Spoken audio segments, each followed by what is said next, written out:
कौन ऐसन भूल भइल कि दिल के पिंजरा उड़ गईल, जेकरा में मोर प्राण बसे आज उहे पंछी उड़ गईल। जे बिना न देखले जियत रहे आज उहे इतना दूर गईल। जे भारती के शान रहे उहे आज मजबूर भइल। आखिर काहे?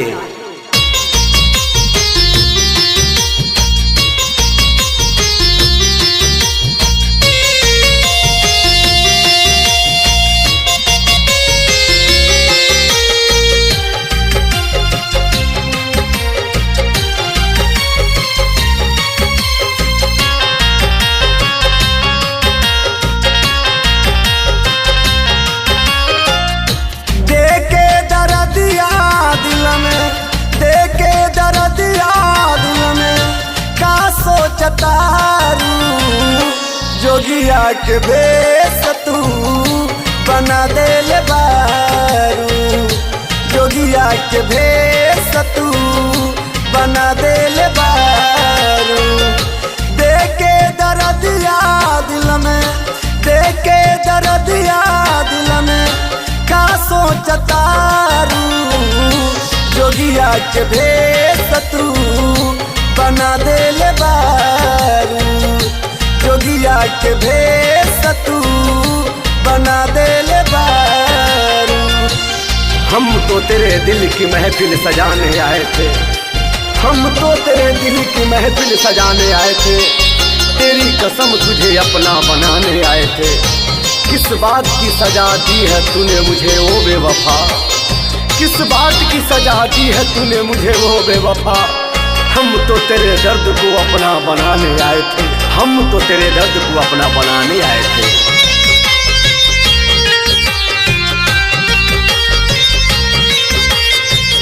हमारे ही प्यार में तू तो भइल रहल पागल, तब काहे दिलावा के कोई दिहलु घायल।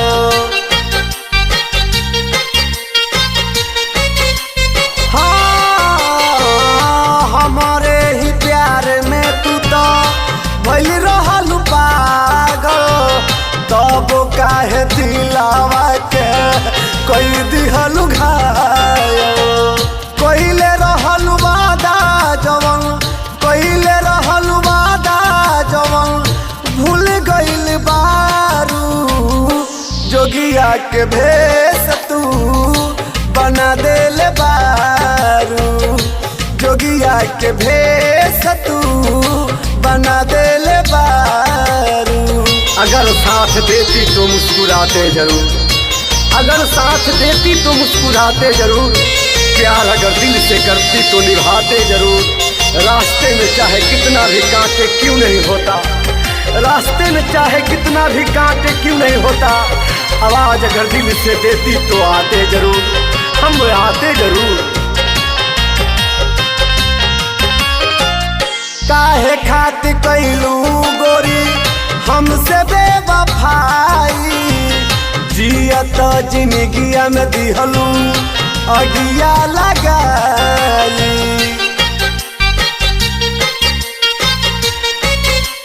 हो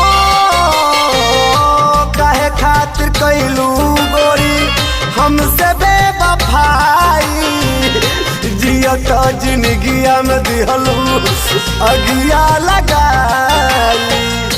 राइटर नितेश श्याम के, भारती वीरेंद्र के देख के लोर पोछतारू। जोगिया के भेस तू बना दिहल बारू, जोगिया के भेस तू बना दिहल बारू। Shyam India music and recording studio, Gurhani, Muzaffarpur.